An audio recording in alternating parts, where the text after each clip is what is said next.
Nick Delahanty. Welcome to the Uneducated PT Podcast.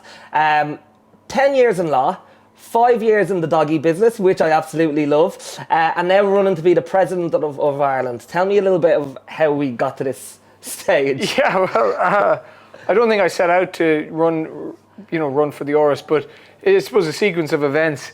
I worked in law for 10 years, learned an awful lot there. I was a funds lawyer, corporate lawyer. I was setting up the vulture funds, was my job, so you can blame me for them. And, at some point, doing that, I realized that I didn't really agree with what I was doing, and you kind of I got a realization of maybe some of these policies aren't in the best interest of, normal Irish people. So once I realized that, it took me a couple of years to be like, okay, I want to leave. And then COVID happened, and that was the biggest catalyst. Then set up a business. I wanted to set up a business, set up a doggy daycare business because I love dogs. Who doesn't? And I got a dog, like a lot of people, during lockdown. What dog Frenchie. did you? I got a Frenchie. What's his name? AJ. Yeah. They're so good. Yeah, great. And then, I grew up in the country, and dogs were always outside. Yeah. And once I had a dog in an apartment, it was a whole different experience of owning a dog. It's like this. Marcelo is my dog's name. Big golden retriever. He's gorgeous.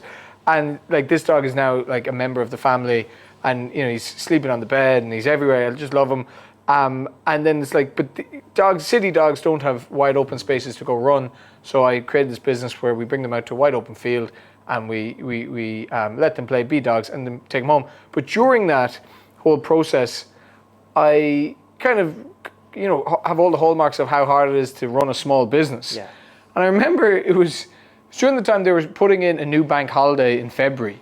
I was looking around going, why are we putting in this new bank holiday? We've just closed for 7 or 8 days over Christmas. Nobody's asking for this day off in February. And it's just like nobody actually that's making these decisions has any interest in small business and what it takes to run a small business.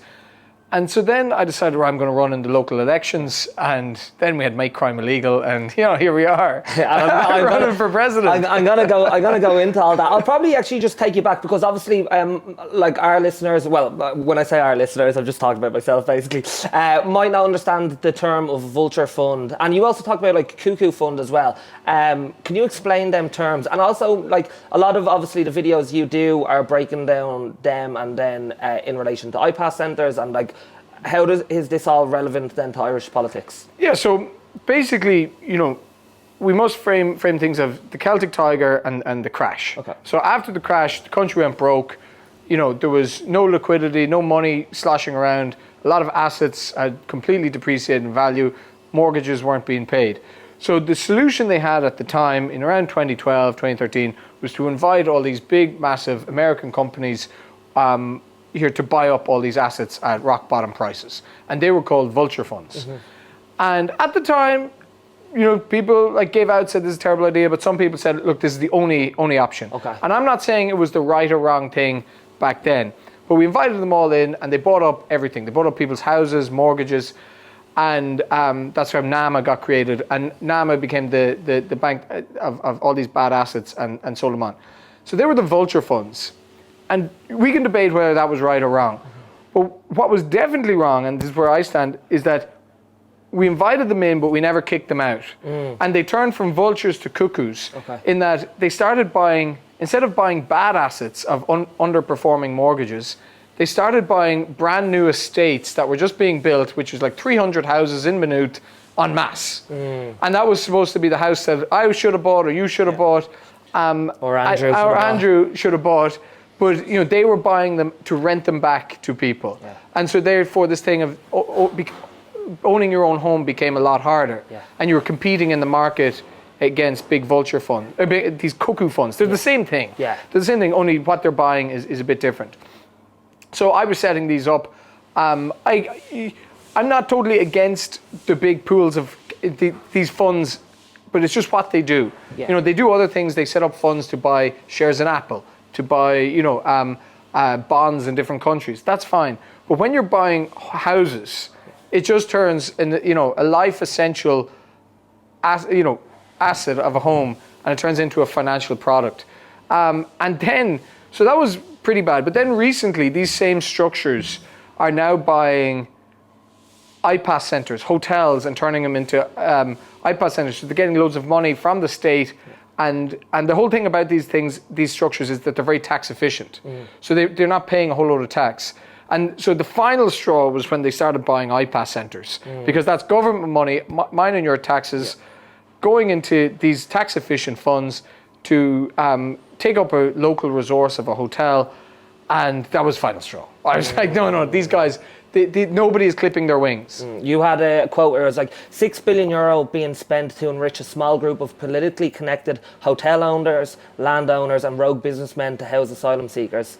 And I think you used the term immigration industrial complex. Yeah. So that is the immigration industrial complex. What you realise when you zoom out at a European level, or even just a national Irish level, that there are massive companies, hotel chains, Tifco, Holiday Inn, that are just making hundreds of millions from this. They're turning their hotels into asylum centres, and they're getting government money from it. And they're doing that by basically hacking the asylum laws. The asylum laws were created in the 1950s, the Geneva Conventions. That's where they have their roots. And before, at that time, the point of these was post World War II Europe, to take care of European asylum, migrants that may have suffered under a war, a future war, and that was fine.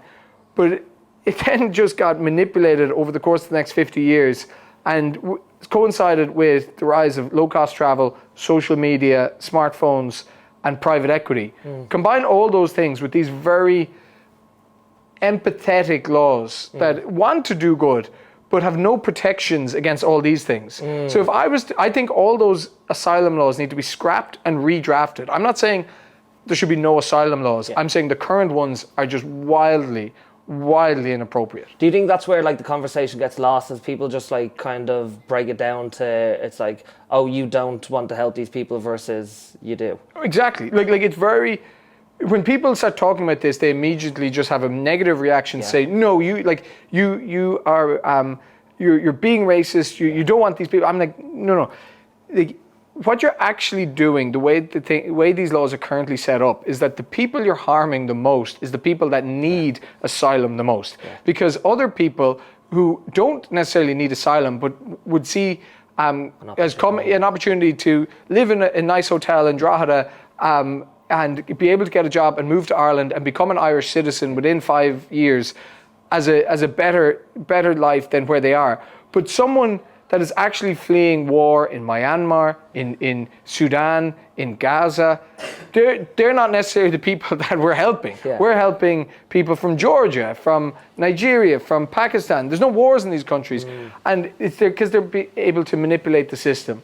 And that's the core point that I'm making. And so many other people are making as well. The Prime Minister of Denmark, Mette Frederiksen, she's brilliant. She's a social democrat, and her party have come to the right conclusion that they need sensible asylum laws, because they need to be able to control what's happening in their country. And that's what this is one of your quotes as well, where I was going to quote you. So people will say I'm right wing. I would call myself a Danish social democrat. But can you explain that to the listeners, what a Danish social democrat would embody? So I'm not left or right wing. I just want the right solutions for the right problems. And if you were to look at different countries around the world, there's two countries I always come to: Denmark and Singapore. Singapore would be more right wing, because they have a more authoritative government. They have world-class transport, not great freedom of speech laws, and very strict on crime.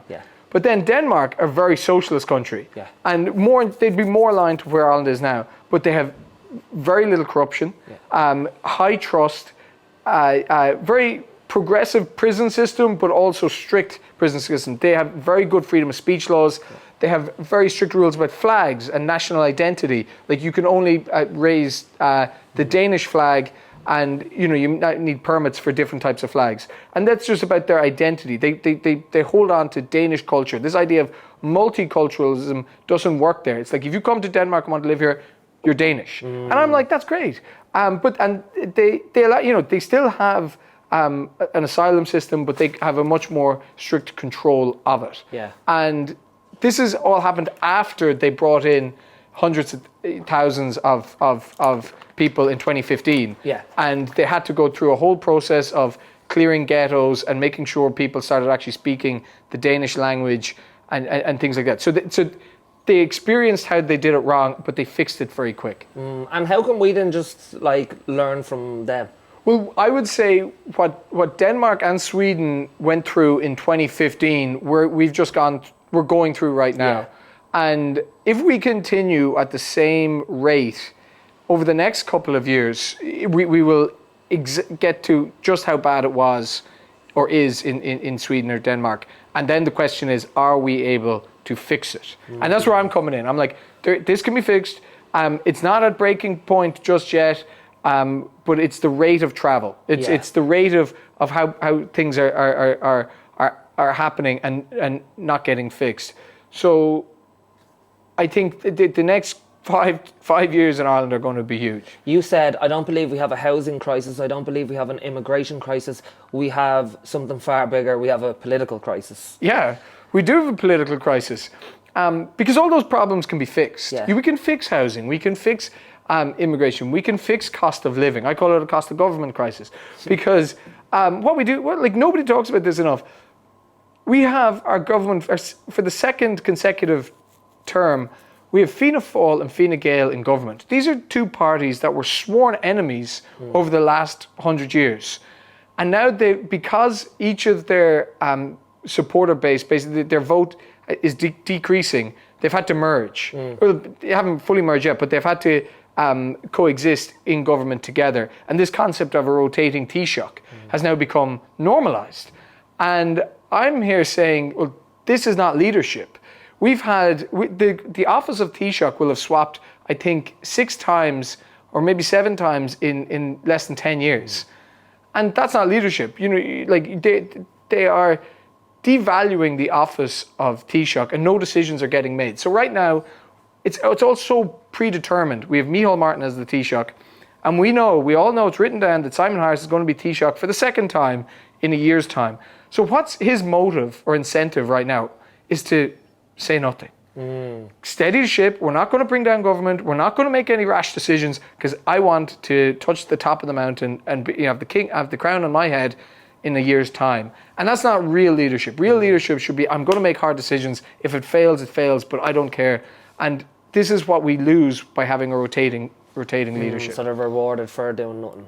Pretty much. This is management of stasis. Nobody's making any hard decisions because they're not incentivized to. The incentives are to steady the ship, lay low, weather any storms, and not do anything. Like they promised in the last election that they would raise the cap on the airport. Yeah. And Michael O'Leary, he had a launch event with Fine Gael. He said, always vote Fine Gael, Fianna Fáil for this election.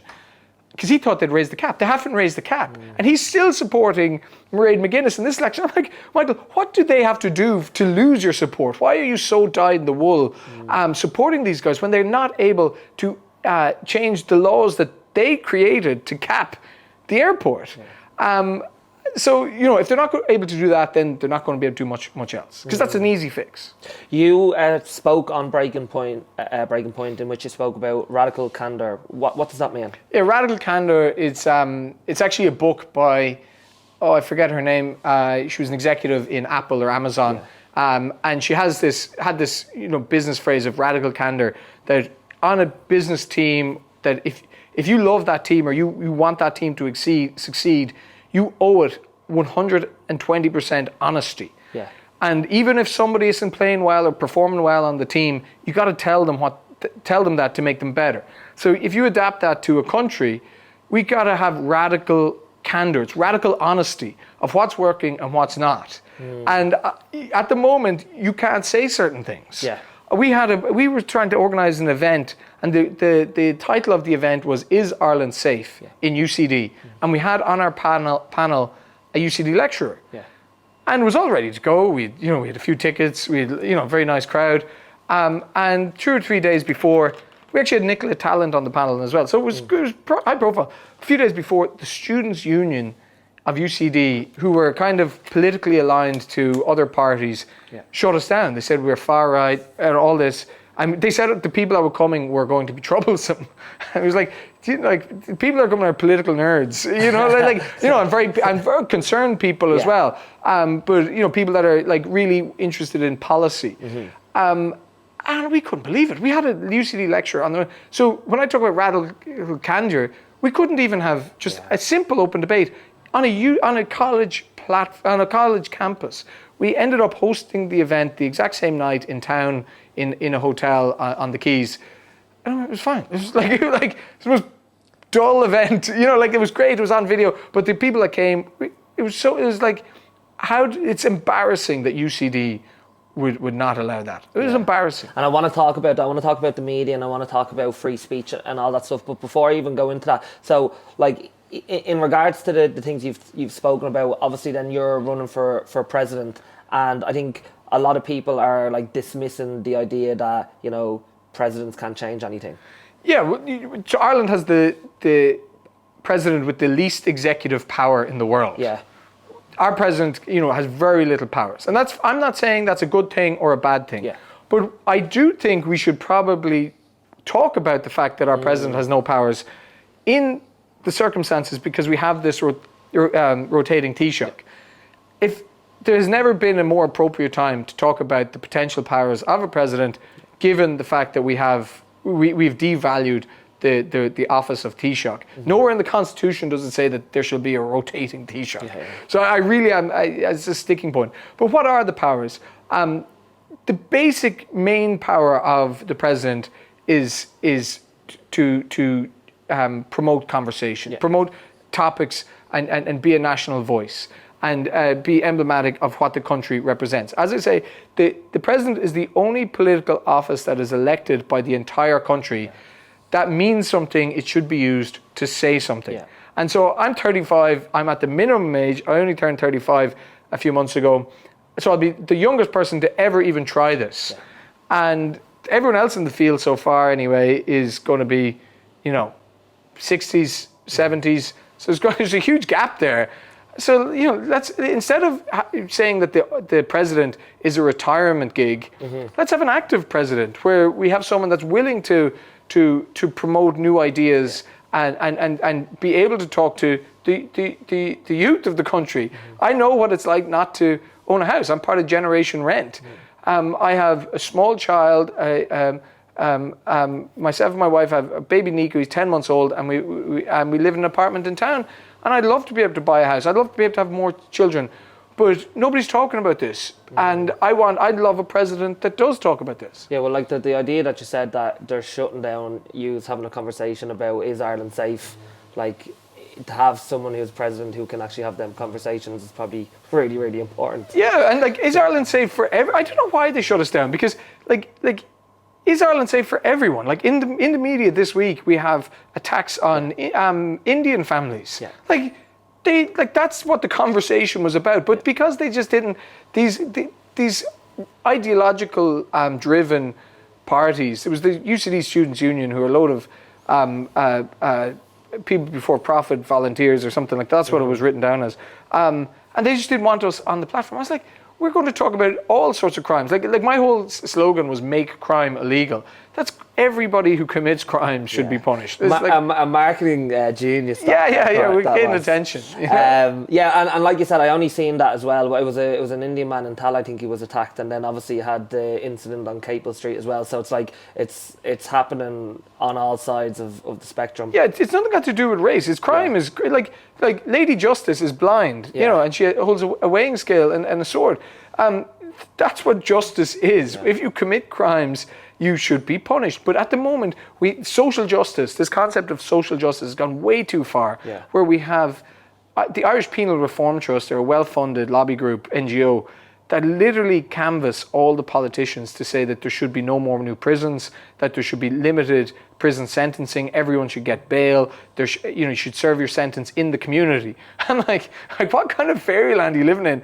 Like, I get what they say is we should solve the other problems in society that cause people to commit crimes. I'm like, okay, that's great too, but you gotta lock dangerous people up. And like, if you go to a strict country, name a strict country, the UAE, Thailand, I don't know.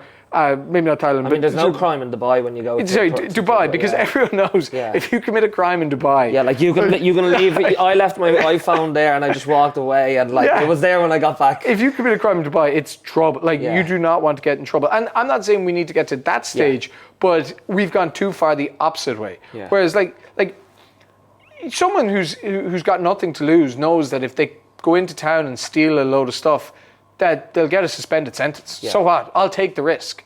You know, would you rob a bank if you knew that there was only a 2% chance you'd go to jail? You know, no comments. You know what I mean? But like that's the kind of equations when you're adding up in your head. Yeah. So you know, when things aren't going great for you and you're in town, they're the equations you'd be thinking of. Is that to do with the Irish Penal Reform Trust? Is that what you're talking about? Yeah. Okay.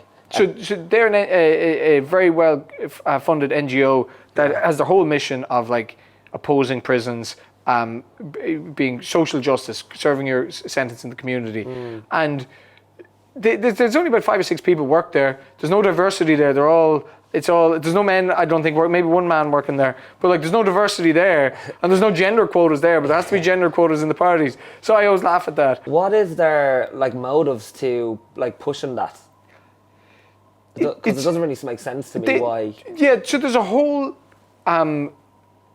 academic field of social justice. Okay, yeah. And there is so many texts and stuff that you can read that says that prison doesn't reform people, that when you go to prison and when you come back out, you're not reformed. Yeah. And I'm not saying some of that is wrong, but it can be two truths. Yeah, but my point is that at the moment, all our prisons are full because our population has risen over the last 20 years and we haven't risen.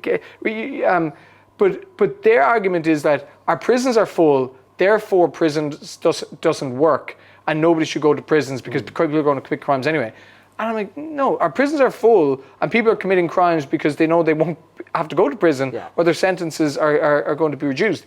So what they always say is, when you build more prisons, you end up finding ways to fill them. I'm like, okay, but that creates a pretty, good society. People don't break the laws. And then I turn it back on them and say, okay, well, if you build IPAS centres, you're going to find ways to fill them. Can we take that terminology and at least apply it here as well? And they obviously don't. And no, they don't. And they all love, all these NGOs love Denmark. They really love Denmark in the same way I love Denmark. And they like the Danish prison system, but they don't actually like the way Denmark have actually entered into agreements with Kosovo, and I think Kosovo, and they're sending prisoners there to fill up their prisons because they've got extra capacity. Yeah. They won't talk about that, but Denmark has some very new prisons where it's open. It's more about reform, and that's great. Yeah. But also, it's not the Danish a la carte menu. You got to take their other policies as well.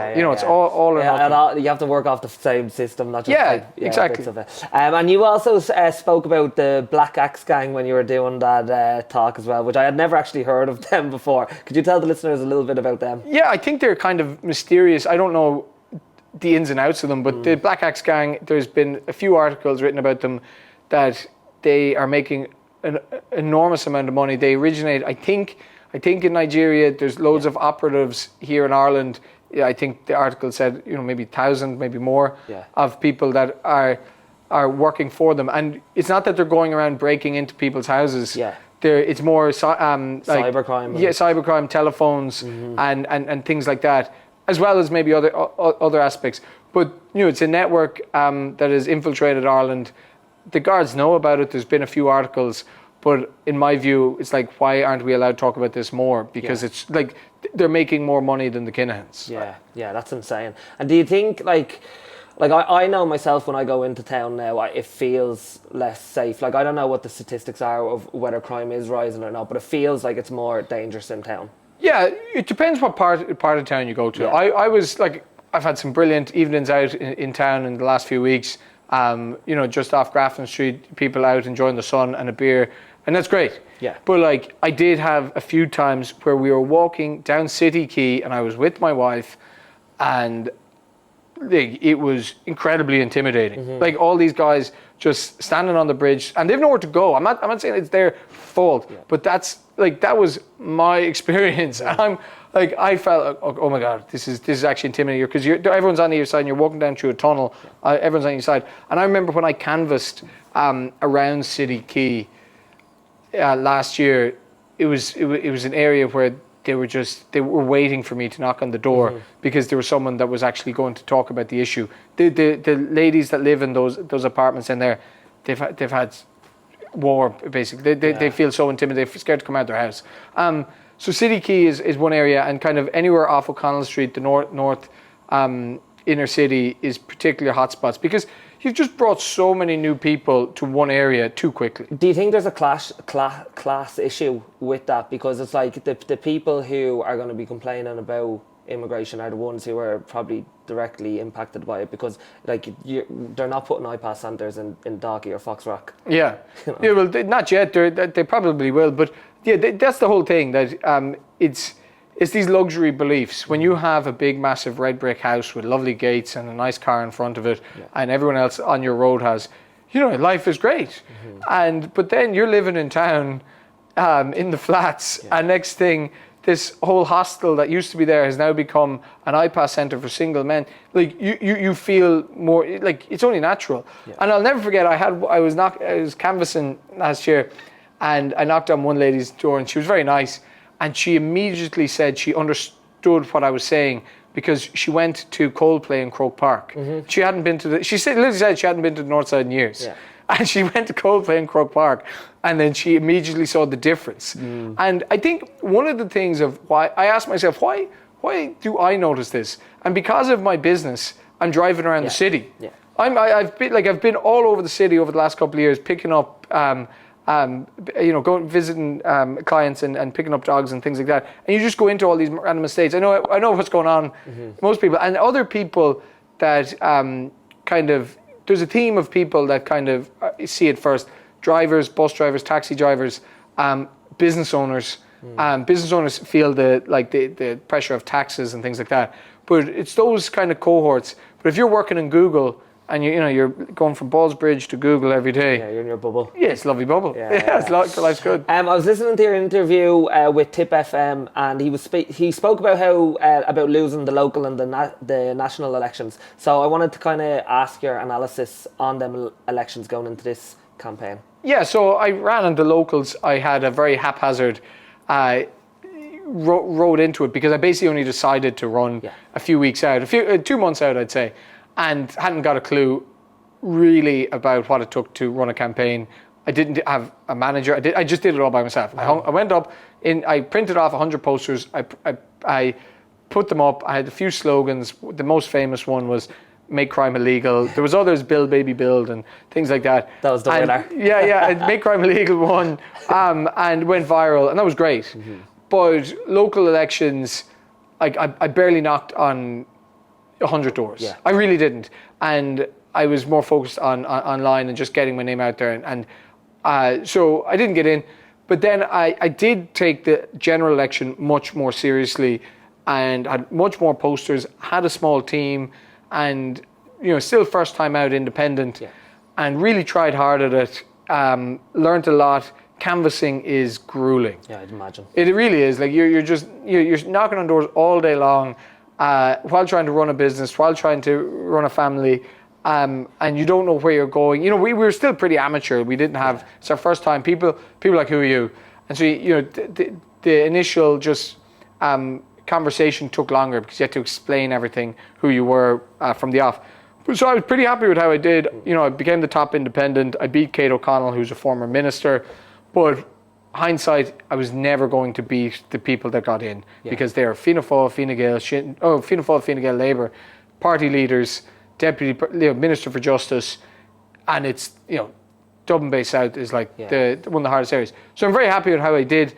But the reason I feel enthused to keep going, people will say, "Oh, you didn't win that."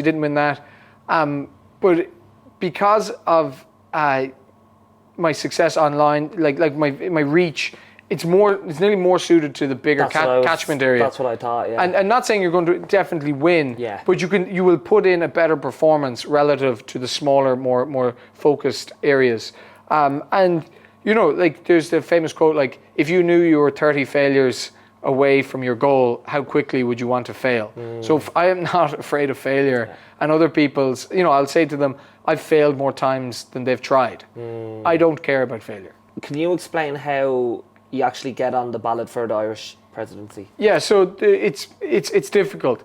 You need 20 Oireachtas members, basically 20 TDs or senators to nominate you. Okay. There's 140, I think, maybe, sorry, there's a couple of hundred TDs and senators to choose from, but they're all party aligned, most of them.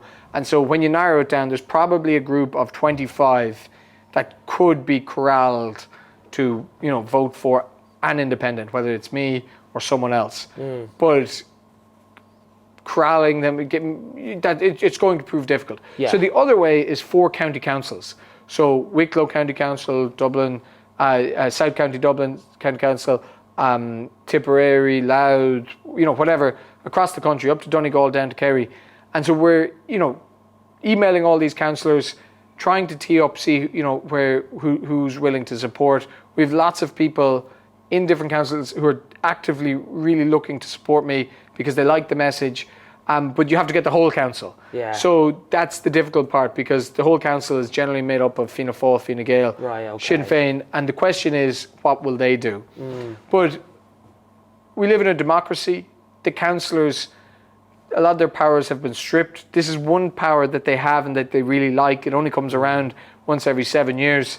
And so they want to see more people on the ballot. I think that they feel a duty to allow solid, reasonable, good people onto the ballot, and then let the public decide. So I don't know if we're definitely going to get on the ballot, but we're going to throw absolutely everything at it.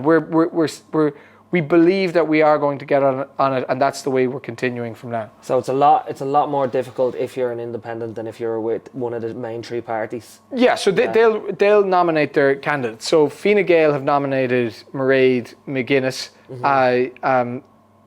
Catherine Connolly has been nominated by the Social Democrats, People Before Profit, and Labour as a combined candidate. And then the rest of the parties have yet to make up their minds. So Sinn Féin might nominate Mary Lou. It's a big decision. That'd be huge if she ran. Fianna Fáil don't really know who they're going to run. They mightn't run anyone. They don't have to.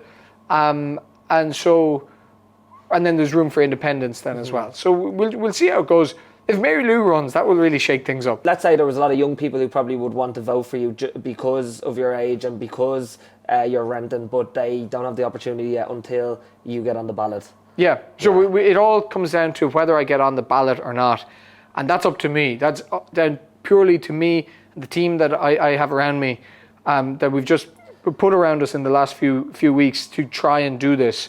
And we won't know until the end of September. That sounds like a bigger hurdle than actually gathering people around the country who will want to vote for you. Yeah, I think so. Yeah. People, this is the hardest part, I think. And because then that's the real win. Because everyone's like, who's this guy? Anyone that, that's older, that's not on social media, that's what I mean, they're like, who's this guy? Like, who the hell is this guy? So, we're hoping that if we get on there, we'll make them be like, who is this guy? Does he have a chance? And then if I get on the ballot, that will just generate such excitement. I think people will actually, I always say that people that vote for me want to go out and vote twice. I was like, I'll go out and do a 5K for Nick, no problem. Because they know I'm like my whole thing about all this is that because I'm doing this purely out of for genuine reasons. I could be running my business. But I just feel that there's a lack of competency in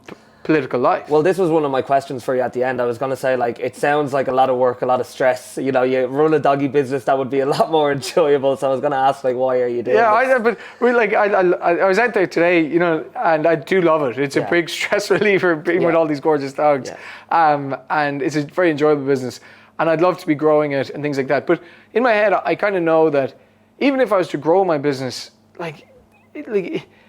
there's just cost of being in business at the moment. There's not a whole lot of reasons for me to grow, because it's not as if the profit will follow the rate of growth. And because I'm trying to get a mortgage, the incentives are to not grow. So you start a business, you go in, the business makes a loss for the first 2 years, And now I'm like, okay, I have to actually, even though it's growing, it makes a loss because you can't grow and make a profit. It's almost impossible. So you're like, okay, we're not growing. We're going to focus on profit, and hopefully at the end of the year we'll have some profit, and we can then get a mortgage. And like, I'm talking to the bank. I'm like, yeah, but if I kept growing, you know, I could employ double, triple the amount of people. I could pay way more tax. And if I could just get a mortgage as well, I would do that. But at the moment, like last year, we paid somewhere between 300 and 400 grand in taxes. We generated that between PRSI, VAT, fuel taxes, tolls, everything. That's how much we paid, and I can't get a mortgage. I'm like, well, I just feel despondent about everything. And then I realize who's actually making all the money in the country. It's people that own IPAS centres, and it's taxpayers' money.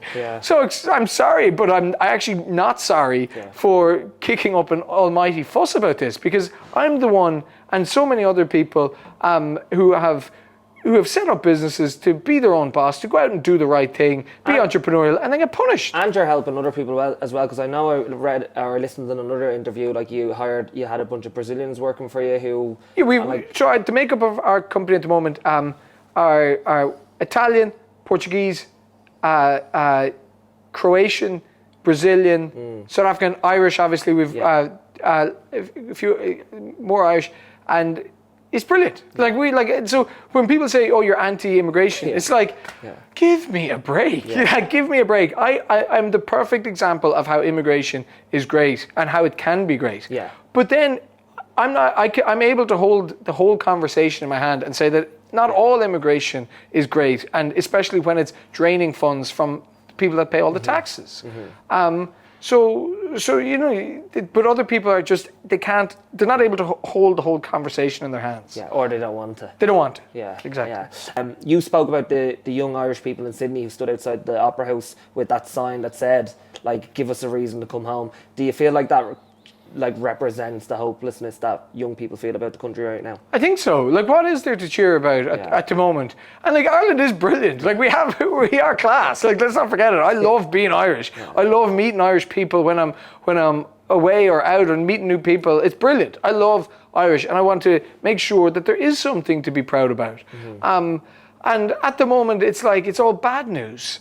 And why is that? Like, there's no sense of ambition in any sort of political level at the moment. And I want to bring that. I'm like, we are brilliant. We are class. Let's back ourselves. It's okay to win. Like, at the moment, it's like, winning is bad. People that win are evil. You gotta. It's about, there's oppressor and the oppressed. It's like, no, just let some people win, and then everyone wins. So at the moment, there's no reason to come back for people that go to Australia, because a lot of them are nurses and doctors or teachers, and for a very simple reason, that for all the training that they get out in Australia isn't recognised when they come back to Ireland. Like, I know some doctors, they're like, I could do 10 years in Australia, but when I come back to Ireland, I'm back in year 2 or something like that. And it's like, well, why can't we just... make life easier for them to come back? There's some politicians wanted to create a policy where they would give a package to builders, Irish builders that left in 2010, or tradesmen, to come back, because we need more tradesmen apparently. And I was like, that's a great idea, incentivize people to come back. And what about our diaspora? Like, all the Irish people across the world that left, years and years ago, that actually still want to feel Irish. Like, give them something to come home about. We had, you might remember in 2013, we had the Gathering. Do you remember that? It was like, invite people back. It was a way to stimulate things. It was a great idea. And our family did one. We had all these people from Montana, because we can trace our family back to Thomas Francis Meagher, and he went to Montana. So we invited loads of Meaghers from Montana over, and it was brilliant. We had a great day. We rented a function room in a golf club or something, and it was brilliant. And they were just delighted to be in Ireland, and it gave them connection. But then that kind of fell flat, and it's like, why didn't we tap into that a bit more? Because it was a great policy, and so we have this diaspora, one of the biggest in the world. Being Irish is great. Let's get that sense of pride back. You spoke a little bit about leadership earlier on. Obviously, if you do win, you're going to represent the country. You're going to be the voice for me and Andrew. What does leadership mean to you? Courage. Yeah. Leadership is courage. It's about making decisions, and it doesn't matter whether you get the decisions right or wrong. But it's about, making the right decisions and being able to lead. Like I always. I've never been afraid to lead. I've always enjoyed leading. Yeah. And I've always enjoyed when I know there's a better leader. And I'll be like, I'll get in and back the leader, whether that's on the team or not. And I'm so it's not like an egotistical thing. If at the moment, I think the best leader for the country is Michael McNamara. Okay. And there are some other good politicians as well. But he's my favorite politician because he's just honest, and and we have conversations and we disagree on some things, but I just know that what he says is what he means, and he's not conflicted by any ideology or anything like that. He's now an MEP, so he's in Europe, so he's not in the Dáil. I'd love if he came back to the Dáil. So that's my point of leadership is knowing when to lead, but knowing who to follow as well. Yeah. And that's what it means. Did you play team sports when you were younger? I played a lot of rugby, played Gaelic football, hurling, and learned an awful lot about leadership in rugby and things like that. Yeah. And it's so important, and that's why it comes from the top. Yeah. And you want your best ball carrier, your best captain to be out there. And when we have rotating Taoiseach, it just drives me nuts. Last two questions I wanted to ask you were kind of a little bit about the media.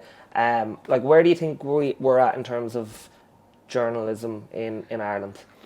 Yeah, there are some brilliant journalists. Mm-hmm. There really are, that do great work and try their best to do great work. Mm-hmm. But the media companies themselves are letting themselves down because they're incentivized to ignore the reality in so many ways.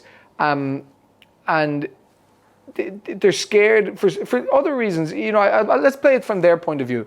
Sometimes a very topical story might be topical to us on social media, but if they print it, they could get sued for defamation or things like that. So there's a nervousness about printing certain stories. And so I see it from their point of view on certain things. But then overall, whether we're talking about topics, because you can't get sued for defamation on a topic, an opinion piece. But I grew up reading the Irish Times. I still have the subscription. I still read it. But over the last few years, I just feel so let down because I really trusted the Irish Times. Yeah. And I want the Irish Times to be great. I really do. I want it to be hard-hitting, brilliant investigative journalism, and I want to trust it. But knowing what I know now, and seeing some of the stories they put out, there's a deliberate tilt. Yeah. And the biggest example of this, most famous, was the Kitty Holland reporting of the murder of Aisling Murphy. Mm-hmm. And the victim impact statement of her boyfriend, Ryan Casey, they omitted some paragraphs from it. Yeah. And they did that because they said this openly, because it didn't help the narrative. Mm. And we're like, what do you mean the narrative? Tell the truth. We will decide the narrative. Your job is to tell us the truth, not shape what we digest. And so they lost a lot of trust over that. And RTE is similar. RTE is very much aligned to government policy and strategy. So we're at the stage now where a lot of government money, taxpayers' money, is now being used to support industry. So there's this local democracy fund where all these small papers get hundreds of thousands a year to report on local democracy. If you're getting hundreds of thousands a year from the government to report on local democracy, I know what the kind of stories you're going to do. It's going to be pro-government. Even if you feel that you're not going to do it, there's still going to be that percent. And so the only media company that don't take that money are Gript. Mm-hmm. And people have criticism, Gript is fine, that's okay. But that's free money that they don't take. And in my view, as a small business owner, that gains my respect. I want to listen to kind of mainstream media, but I just know that I won't even believe half the things that they're saying now, and then I kind of have to go to social media. And I know it's like a lot of it's going to be independent, so, and like you can't fact check everything as well on that. But I think like because social media is so quick that you can quickly find out if someone's telling the truth or lying. Yeah, social media. So both are good and bad. Like you should still read the paper. I tried to read the paper. I actually tried to watch RTE News every night. Yeah. Because you're just in tune with what's going on, and what they're saying, and then juxtapose it to what's on social media. It's good to live in both worlds. Yeah. I think it's unhealthy to just live in one. And I probably don't actually say that enough. You should pay attention, but everyone should realize that no matter who the person is or what the company is, they have their own agenda. And that's true about me. Like my agenda is to get what I believe out there. Even though I want to be as unbiased as possible. Well, we all have our biases. We all have our biases. Yeah. I'm not going to talk about Liverpool. That's very true about social media as well, because and then like when you like something, then it's going to show you more of that, and it's going to confirm your biases even more, and you get caught down a rabbit hole there. Exactly. I say to people, it's good to have another account with 0 followers, 0 things, just so you're getting you're making your feed more vanilla. I always tell, but there should be a thing called algorithm as a service. I wish I could swap algorithms. Speaking of when we were talking about trigonometry before we came on, they actually advertise a website that like breaks it down into left leaning. Yes. And what's that called again? I can't remember what it's called. I've seen the. I downloaded it. I should probably use it more than I do. Yeah. But I downloaded it with the intent to be as little biased as possible. But sometimes you just don't even bother. But that would be great if that was just a plug-in for all news articles. And like again, what we want is just truth. So you got to be media literate, and it's a hard place to actually get to. It takes a long time to figure it out who's saying what. And in terms of let's say you get on the ballot and you're pushing this campaign, how important do you think social media, podcasts, all that will be for you compared to traditional media? Yeah, I think it's going to be huge. If you look at the election, the US presidential election, that was they called the first podcast election. Yeah, it was a blinder by that thing. Because Trump and JD Vance went on every single podcast, and Kamala Harris didn't go on any. No. And the thing about a podcast like this is that in a normal interview you can prepare 5 minutes of talking points. You can probably prepare half an hour. Yeah, I didn't send any shout No, there was no. This is just you can get up and like when you speak for an hour or 2 hours. Like that's just your personality, and it's what you actually believe. And Simon Harris actually went on to the Two Johnnies podcast. I'd love to go on to the Two Johnnies, good Tipperary men like myself. But his team asked them for a set of 20 questions, and this came out this is proof. There's a FOI. Did you see this? No, I didn't see it. So they sent him before, a few days before the interview, a set of 20 questions, and it wasn't even like 20 hard questions. No. It was the easy ones at the end as well, like who do you prefer, Matty McGrath or the Healy Rays, or who would you rather have a chalk ice with, or something like that. It's like the real softball things. So that was pre-rehearsed, and so I watched the interview at the start, and I was like, oh, that wasn't a bad interview. Then I found out the questions were pre-rehearsed. Then I watched it again, and it's just like, oh, this is acting. Yeah. Like this is acting, because he acts surprised when he heard that the questions, and he kind of laughed as if that's a funny question. You'd already knew the question. So that's just acting. And I reject, from a political, democratically elected leader, that is pathetic. It's like WWE wrestling. Running for president, €1, 1 meter. Tell me a little bit about that idea. Yeah, so obviously in order to run for president, you have to have firepower behind you, financial. Yeah. It costs money. Not just posters, but even just building a team. You need to hire people. Yeah. So I'm like, okay, I want to run an engaging campaign. What are we going to do? I'm running for president. The fact that I'm 35 years old and running for president is a novelty in itself. So let's run. For every meter you give me, I will run. For every euro you give me, I will run 1 meter. Yeah. And so that got off to a great start. So we've raised, I think, 19 grand now. I've ran 15 kilometers over the last week, 4 kilometers anyway to catch up on, and we'll just keep going. And running is obviously so popular at the moment. Run clubs are the new dating apps, or the new social experience. Yeah. And so let's go with that, and let's start a national run club and run with me, and let's run this country together. So people can run with you when they donate as well. Yeah. So follow me on socials, and I put up posts of where I'm going to be running. Sometimes it's a bit ad hoc, because I'm getting up for an early run tomorrow. Yeah. But we like to do 1 or 2 big ones that are well flagged every week. So the idea is we'll be going around the country, and we'll be putting up adverts about, we're doing one in Cork. Just join us. And, on some we've had tens of people out with us. On some we just had 2. There was one at 6 a.m. in the morning. 2 brave soldiers, got up and ran with me. But the idea is that I'm doing this. I'm feeling every run I go on. I'm not a natural runner, not anymore anyway. I need the running, but I want to feel it as well. And I'm thinking on these runs. It's all I'm thinking about is the struggle that people are going through, and they want something to believe in. So this is a bit of hope and a bit of feel good energy. Unreal. And is there any other way people can help you, and where can they actually go to keep up with the work that you do online? Yeah, so our website is launching soon. Yeah. Other than that, it's Instagram, TikTok, X, LinkedIn, YouTube. So all the socials basically. On all platforms. On all platforms. Very active on Instagram, TikTok, and X. And join the conversation. That's what I say. And as for helping me, if we get on this ballot, I'm going to need all the help we can get. Up until then, the way you can help me is by emailing your local councillors. Yeah. Say to them, look at Nick. Give him a shot. Give him a shot. We back him. The country backs him. He's serious. He's young. He's new. There's never been a young president before. Give him a shot. And so if you email your local councillors, that's a huge help, because I'll be contacting them. Yeah. And so when the time comes to present in front of them, at least they know I've got actual local support. Yeah. And then if we get on the ballot, all systems go. Yeah, all systems go. Nick, yeah, brilliant. Thank you very much.